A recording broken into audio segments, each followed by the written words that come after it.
Bismillah semua. Bismillahirrahmanirrahim. Allahumma tasbih lana hewan takawan lana ini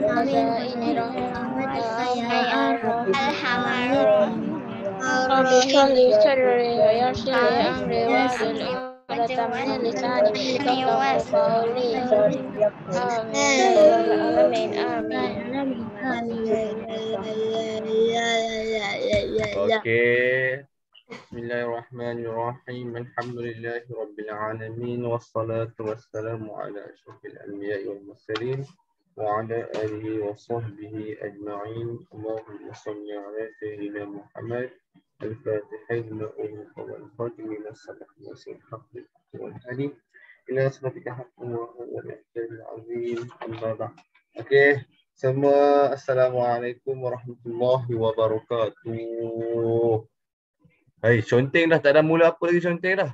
Takkan. Waalaikumsalam warahmatullahi wabarakatuh. Mariam tak ada ke?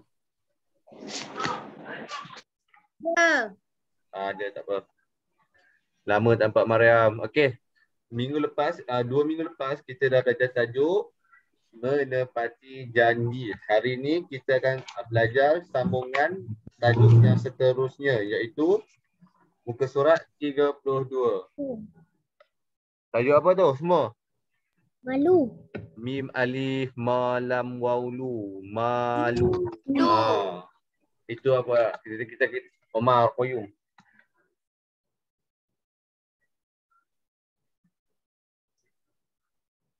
Kita akan belajar hari ini apakah itu malu.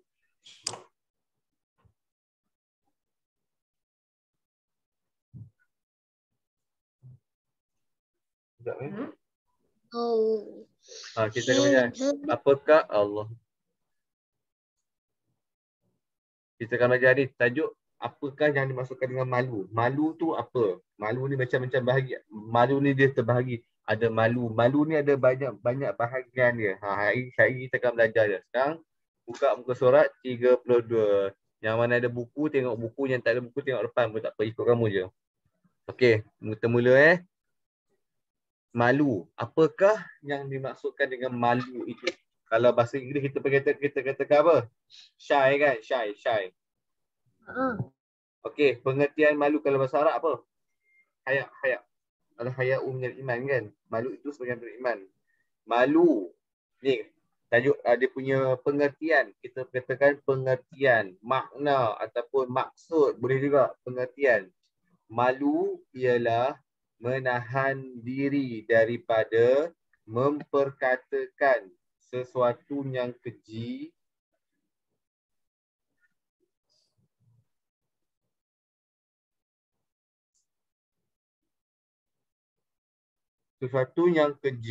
mana dia?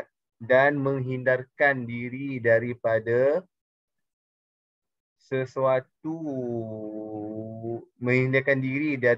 melakukan perbuatan dosa lagi hina.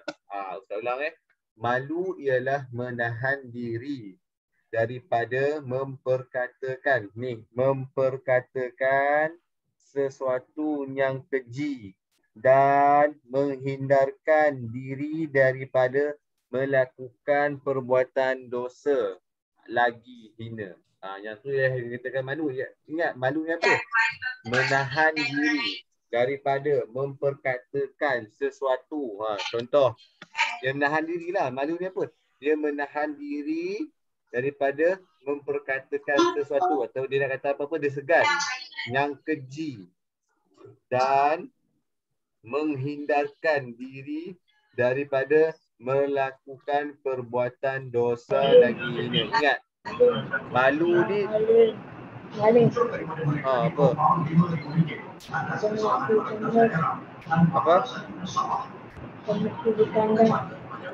Tak payah, baru mula kan? Tak payah. Okey, ingat, tengok kat sini. Malu dia ada dua. Dua. Dia ada satu apa? menahan diri daripada memperkatakan, memperkatakan. Tutup mute suara Irsyad, mute suara awak Irsyad. Okey. Ingat, malu dia ada dua benda, dua kelakuan. Pertama, menggunakan mulut kan ataupun memperkatakan. Yang kedua apa? Melakukan. Yang ni fi'il lah ni, perbuatan. Yang ni memperkatakan. Dia ada dua. Ingat, menahan diri daripada memperkatakan dan apa? Menghindarkan diri daripada melakukan dua benda tu. Yang tu dimasukkan dengan malu. Okey, tengok. Bahagian malu. Malu tu ada beberapa bahagian. Tengok, malu pun nampak. Malu ni pun dia ada pembahagian dia. Tengok, malu terbahagi kepada 3 bahagian. Iaitu malu yang pertama apa? Malu kepada Allah Subhanahu Wa Taala. Yang ni kita akan masuk lagi mendalam lepas ni. Kita dengar dulu 3 bahagian besar ni. Yang kedua, malu kepada apa? Manusia. Malu kepada manusia. Dia adalah ni. Lepas tu yang seterusnya, malu kepada diri sendiri pun ada. Ingat, malu ni tak kisah apa pun. Yang dia ingat, malu ada 3 bahagian. Yang pertama, malu kepada Allah, pencipta kita. Malu kepada manusia, kan? Sesama manusia. Dan yang terakhir, malu kepada diri sendiri kita. Kita akan belajar macam manakah yang dimasukkan dengan malu kepada Allah, macam mana malu kepada manusia, macam mana malu kepada diri kita sendiri. Diri kita sendiri pun kita boleh malu, betul kadang-kadang. Ada dia punya pembahasan ataupun pembincangan tu. Kita tengok apakah Omar Qayyum. Tak payahlah contoh Omar Qayyum. Dengar. Tak dengar, tak mahu contoh, dengar sini yang Omar Qayyum. Malu kepada Allah. Apakah yang dimaksudkan dengan malu kepada Allah tu? Apa? Menjunjung perintah Allah dan meninggalkan larangannya. Yang tu je. Mudah, simple, semua ada dalam situ. Apa? Malu kepada Allah apa? Kalau kamu malulah, Allah bagi nikmat kat kita terlampau banyak. Contoh nikmat paling besar apa kita dapat? Bernafas. Sehat. Kalau kamu cuba kamu bayangkan kamu berada dalam air, tak boleh nafas. Agak-agak macam mana nikmat kamu tu? Tak ada kita katakan kita tak terfikir langsung. Udara yang kita sedang bernafas ni adalah satu nikmat yang besar daripada Allah. Jadinya Allah ni dah bagi nikmat kita macam-macam. Nikmat apa lagi? Nikmat makan tadi, nikmat tidur. Nikmat apa lagi? Ada yang orang tak boleh tidur sampai 4 hari. Ada yang orang tak boleh makan sampai 2-3 hari. Kita ni semua Allah bagi nikmat lampau banyak. Jadinya apa? Kita ni malu kepada Allah sebab apa? Kalau kita Kalau kita tak buat perintah Allah ni, kita ni tak malulah kepada Allah. Dah Allah bagi nikmat kita terlampau banyak. Jadinya kita tak melakukan perintah Allah. Jadinya makanya kita ni tak malulah. Nampak? Yang katakan malu kepada Allah ni apa? Menjunjung perintah Allah Subhanahu Wa Taala dan meninggalkan larangannya. Kenapa? Sebab apa? Kita malulah. Allah bagi kita segala nikmat tapi kita tak buat, kita tak menjunjung perintah Allah. Allah bagi kita makan, Allah bagi kita rezeki, Allah bagi kita apa lagi?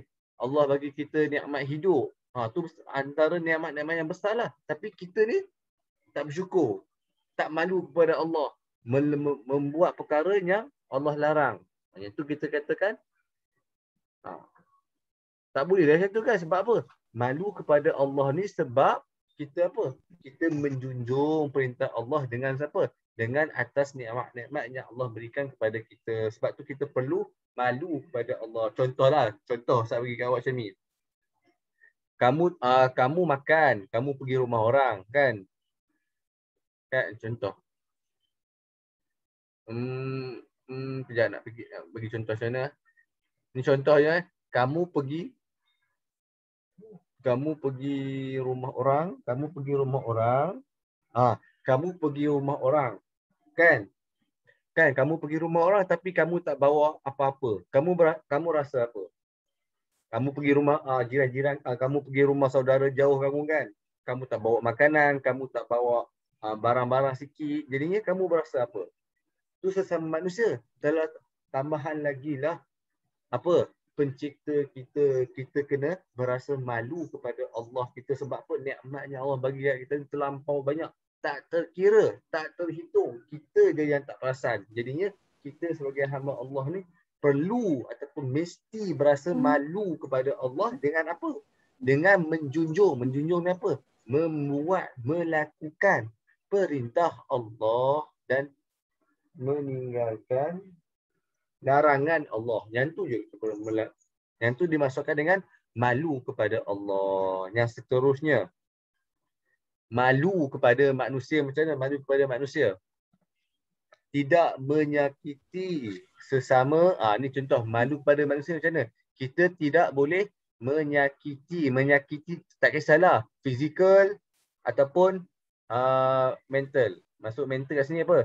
Melalui percakapan, melalui kita punya PL kita, melalui kita punya tingkah laku kita kan. Yang tu kadang-kadang kita tak pukul dia, tapi dengan percakapan kita membuatkan dia kawan-kawan kita berasa sakit hati. Yang tu pun tak boleh. Sebab apa? Kena tidak boleh menyakiti sesama manusia. Omar Qayyum, tutup mic awak Omar Qayyum. Dah. Alim 32 ke 33 muka surat. Apa? Apa? Tak dengar? Cakap apa tadi? Siapa cakap tadi? Was.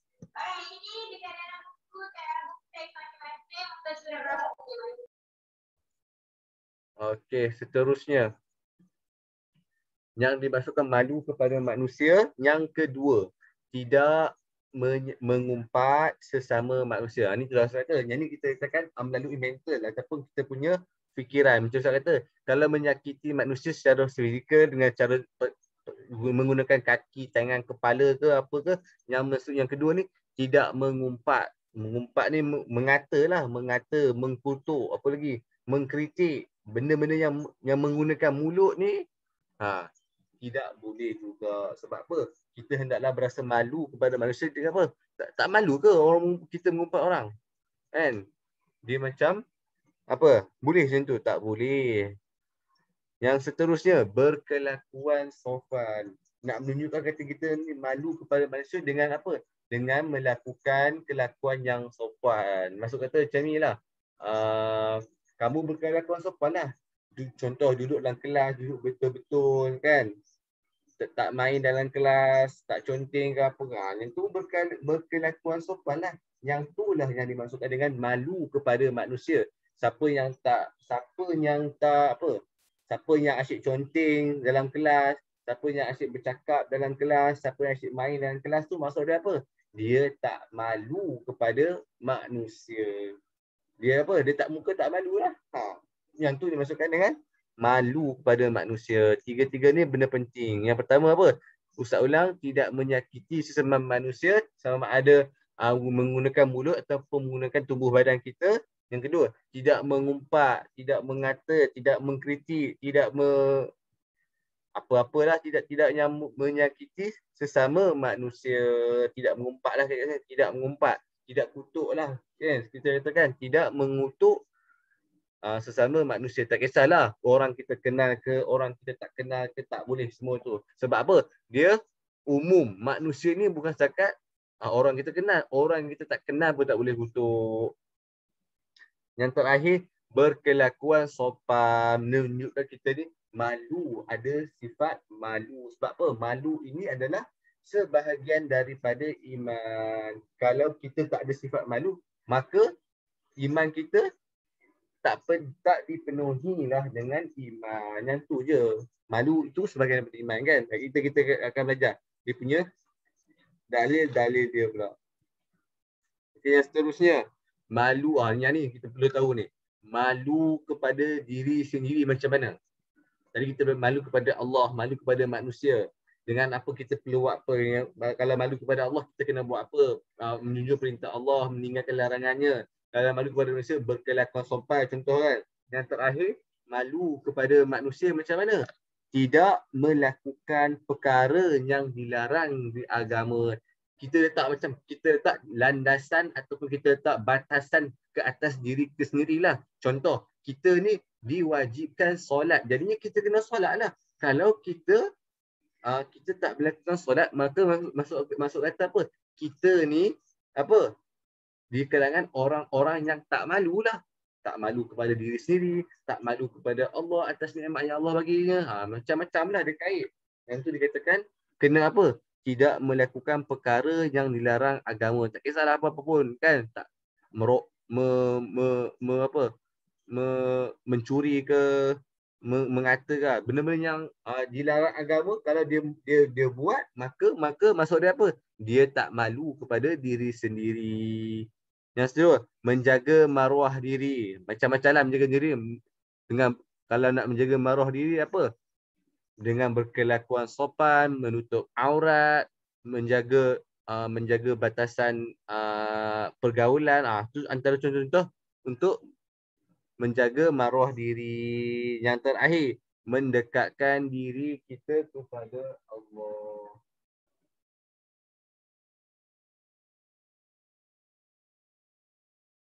Okey, nanti ini adalah kita katakan 3 bahagian malu. Ingat, pertama malu kepada Allah, malu kepada manusia dan malu kepada diri sendiri. Ada 3 bahagian ni. Okey, muka surat seterusnya 34. Kita tengok. Dia dalam setiap perkara ataupun setiap ni perlu perlu kepada dalil kan. Dalil ni menunjukkan ada. Menunjukkan itu adalah suruhan daripada Allah dan merupakan syariat ke atas seluruh umat Islam di dunia dah. Di dunia. Jadinya orang kata kalau orang tanya kita, kenapa kita kena ada sifat malu? Kenapa kita kena malu kepada diri sendiri? Kenapa kita kena permalu kepada Allah? Kenapa kita perlu malu kepada sesama manusia? Yang ni jawapan dia. Dalil ni kata apa? Bukti sifat malu. Yang maksud kata bukti ataupun dalil ni macam mana? Kalau kita katakan, kenapa kita perlu, kalau kita timbulkan persoalan, kenapa kita perlu bersifat malu? Macam tu. Kita kena fikir macam tu. Kenapa kita perlu bersifat malu? Jawapannya, kita perlu bersifat malu kerana apa? Berdasarkan dalil ini daripada Abdullah bin Umar radhiyallahu anhu. Rasulullah sallallahu alaihi wasallam bersabda, Al-haya'u minal iman. Malu itu sebahagian daripada iman. Sudah cukup memadai dengan satu hadis ini kita untuk apa? Kita untuk mengikut apa yang diajarkan kepada kita. Sebab apa? Dalil ini datang daripada siapa? Daripada Nabi Muhammad sallallahu alaihi wasallam. Jadinya kita tak boleh pertikai lah. Kita tak boleh nak kritik. Kenapa kita nak kena sifat malu? Kenapa kita kena berkelakuan sopan? Kenapa kita kena menjaga marah diri? Kenapa kita tanya dia? Sebab apa? Kita sebagai orang Islam perlu apa? Perlu yakin dan percaya bahawa apa? Allah itu ada dan Nabi itu apa? Sebab tu kalau kamu perasan kita punya syarat masuk Islam apa? Pertama, mengucap 2 kalimah syahadah kan. Asyhadu an la ilaha illallah. Aku bersaksi. Bersaksi itu maksud apa? Bersaksi dengan mata, bersaksi dengan badan, bersaksi dengan mulut, bersaksi dengan akal fikiran, bersaksi dengan anggota badan. Semua bersaksi bahawa Allah itu apa? Tiada Tuhan melainkan Allah. Yang tu kita katakan perlu untuk kita sebagai orang Islam untuk apa? Percaya percaya kepada dalil ataupun hadis ataupun Al-Quran. Sebab tu kita tak boleh nak percaya hadis kalau kita katakan okey, suruhan ini berdasarkan daripada Al-Quran, suruhan ini berdasarkan daripada hadis. Jadinya kita tak boleh nak pertikailah. Betul tak? Sebab kita percaya kata Allah tiada Tuhan melainkan Allah dan Nabi Muhammad itu sebagai pesuruh Allah. Nampak ada kait macam tu. Malu itu yang dimaksudkan dengan al-haya'u minal iman. Okey, al-haya'u minal iman. Malu itu sebahagian daripada iman. Itu kita malu tu. Banyaklah. An-nazifatu minal iman. Apa lagi? Banyak-banyaklah. Banyaklah kita sebagai daripada iman ni. Salah satu daripada malu ini. Kita tengok yang seterusnya. Fadilat bersifat malu. Kelebihan kita bersifat dengan malu. Yang biasalah fadilat ni diredai oleh Allah dan Rasul, disukai ibu bapa, guru dan rakan, dapat mengelakkan diri daripada melakukan perkara yang menyalahi syarak, dapat menjaga kesopanan dan percakapan dalam pergaulan seharian. Sentiasa, macam kata ini adalah dapat menjaga kesopanan dan percakapan dalam pergaulan seharian. Macam saya kata tadi lah. Yang ni termasuk dalam malu kepada diri sendiri. Sebab apa? Kita sebagai manusia, kita sendiri ni perlu meletakkan garisan, batasan dalam setiap perkara. Macam contoh sebab apa? Sebab tu kita perlu belajar. Sebab tu pentingnya hukum apa? Hukum fiqh, hukum tauhid, hukum akhlak apa semua. Perlu. Selepas kita belajar tu kita kena apa? Kita kena meletakkan garisan-garisan. Okey, contoh kamu dah besar nanti. Kamu dah keluar. Omar. Kamu dah keluar nanti. Omar. Kamu dah keluar nanti, kamu dah belajar banyak, kamu dah belajar fiqh, kamu dah belajar akhlak, kamu dah belajar macam-macam lah. Jadinya dengan apa yang kamu belajar tu, kamu dapat mempraktikkan macam mana? Dengan kamu meletakkan batasan ataupun garisan daripada kamu untuk melakukan perkara yang dilarang. Contoh kamu dah belajar macam ni, kamu dah belajar akhlak, kan? Malu itu sebahagian daripada iman. Jadinya dengan apa? Dengan berkelakuan sopan. Kalau kamu contoh, kamu nak bercakap dalam kelas ke, kamu nak conteng ke dalam kelas, kamu kata, saya dah belajar ni, saya dah belajar. Kata malu ini apa? Dengan berkelakuan sopan. Jadinya kita sendiri yang meletakkan garisan ataupun batasan ke atas diri kita sendiri. Sebab tu perlunya kita ni apa? Belajar untuk kita kawal diri kita ataupun kita tahu apa yang boleh, apa yang tak boleh dan dalam kehidupan kita lah. Itu yang kita pentingnya pembelajaran atau pentingnya ilmu. Lebih-lebih lagi bidang ni lah, bidang agama ni kan. Perlulah sangat kan. Nak solat macam mana nak semayang, macam mana bacaan. Macam itulah pentingnya. Seterusnya, sentiasa mendapat petunjuk ke arah kebaikan. Yang terakhir, akibat tidak bersifat malu. Macam biasa, tidak dimurkai oleh Allah dan Rasul, dibenci beberapa guru dan rakan, melakukan perkara yang dilarang oleh syarak. Betul ni, melakukan perkara yang syarak. Sebab apa? Kalau dia melakukan perkara yang dilarang oleh syarak, kenapa? Sebab dia tak malu kepada Allah. Sebab dia tak malu kepada sesama manusia. Sebab dia tak malu kepada diri sendiri. Okey, hilang nilai kesopanan dan baik budi. Tidak akan dihormati oleh masyarakat. Okey, sadaqallahul azim.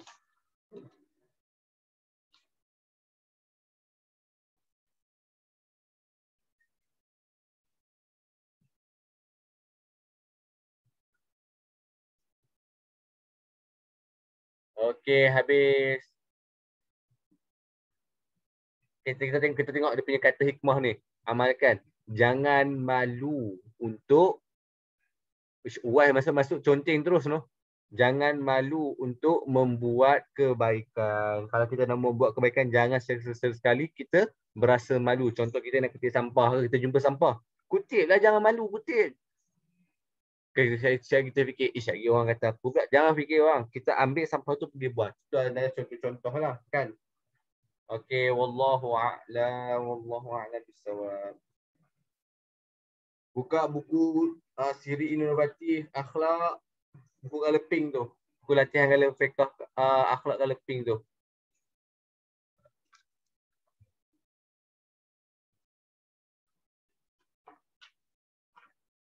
Buat muka surat 30 dan 31. Senang je tu. Maksud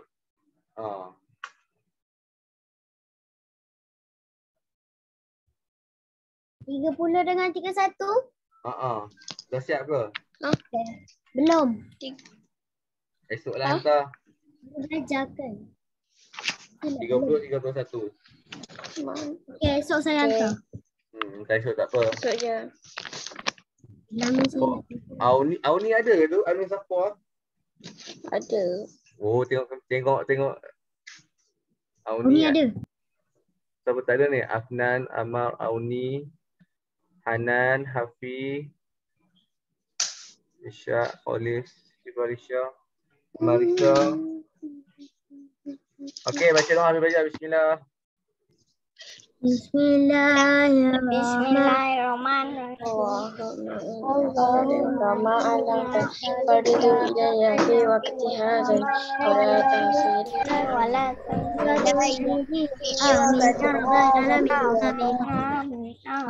Okey, assalamualaikum. Jumpa esok dah tak? Ada kot. Terima kasih Malim. Sama. Esok lah hantar je. Esok hantar je sekolah. Mana hantar esok pun? Malam tidur lewat dah.